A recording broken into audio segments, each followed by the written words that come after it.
केंद्रीय शिक्षा मंत्री धर्मेंद्र प्रधान ने एबीपी न्यूज के रिपोर्टर अंकित गुप्ता से बात करते हुए कहा कि किसी बच्चे के साथ कोई अन्याय नहीं होगा। हमारी प्रक्रिया पूरी पारदर्शी है। जहां गड़बड़ी सामने आ रही है वहां कार्रवाई भी हो रही है। आज नीट के छात्रों ने शिक्षा मंत्री से मुलाकात की है। इस वक्त मेरे साथ मौजूद हैं केंद्रीय शिक्षा मंत्री धर्मेंद्र प्रधान जी। जिम्मेदारी संभाली और उसी के साथ में एक ऐसे विवाद में फंसे हुए हैं जो इस वक्त चर्चा का विषय बना हुआ है। धर्मेंद्र जी, जिम्मेदारी संभालते ही सबसे पहले आपके सामने जो विवाद आया है नीट का, जिसमें 24 लाख छात्रों का भविष्य अधर में। नहीं, कोई अधर में नहीं है। मैं आपको निवेदन करूंगा, मैं आश्वस्त करूंगा सारे विद्यार्थियों को।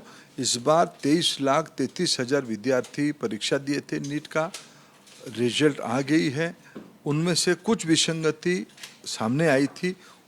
6 सेंटर में कम समय मिलने के कारण वहाँ की लोगों के मन में अस्वस्थता थी। एनटीए ने कुछ एक फार्मूला बनाया, उसको भी लेके एक प्रसंग आई कि उसमें से कुछ एनोमलीज ध्यान में आया। फिर एक अल्टरनेटिव फार्मूला सुप्रीम कोर्ट ने कल आदेश दे दिया है कि उसी हिसाब से उन सेंटर के बच्चों को रीटेस्ट करने की अनुमति दिया जाए। जो लोग पुराने मार्क्स में रहना चाहेंगे वो रह सकते हैं, या जो लोग नए परीक्षा देके मार्क्स लेना चाहेंगे ले सकते हैं। बाकी 1-2 सेंटर्स की कुछ अनामोलीज की ध्यान आ रही है। ये सारा विषय इन दिनों में सुप्रीम कोर्ट के सामने है।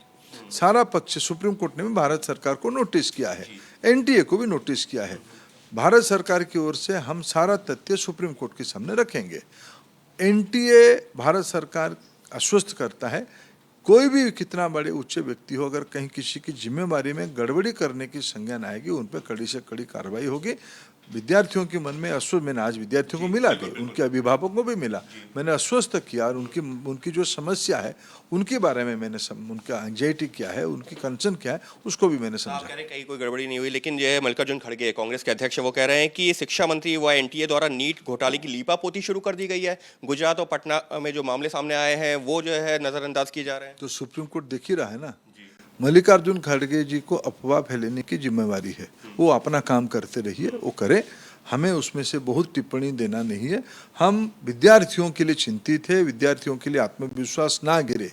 इस बीच में सिलेबस, परीक्षा की पद्धति, नए सेंटर्स खुलना, इसी साल हमने 600 से ज़्यादा नए सेंटर खुले हैं, 72 नए शहर में गए हैं। सिलेबस को एनसीईआरटी जैसे कम बोझिला किया, ऐसे ही इस बार भी परीक्षा में बोझिला कम करवाया गया है। परीक्षा के क्वेश्चन सब 12वीं की स्तर पे हो, जिसमें जो एक लार्जर प्रश्न है, परीक्षा की बोझ के कारण बच्चे जब अपने जान गंवा देते तब सब चिंतित होती हैं।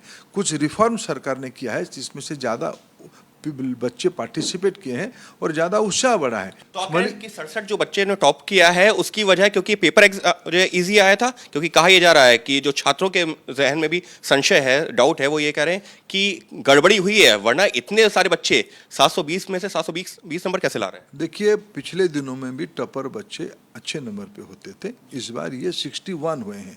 जो ग्रेस मार्क मिलने के कारण 6 बच्चों के नाम जुड़ा था। अभी जब ग्रेस मार्क की फॉर्मूला बदल जाएगा और कॉम्पीट करके उसमें से कोई आ जाएगा तो आ जाएंगे, नहीं तो 61 ही है।